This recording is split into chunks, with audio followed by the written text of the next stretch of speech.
আজকে প্রায় 84 পরিবারের 271 ভোটার তারা নতুনভাবে আমাদের পার্টি আইপিএফটি দলে তারা সামিল হয়েছে।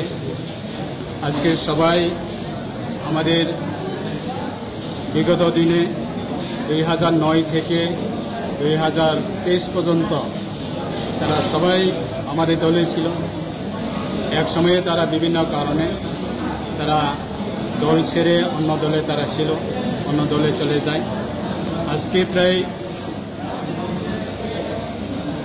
3.5 বছরের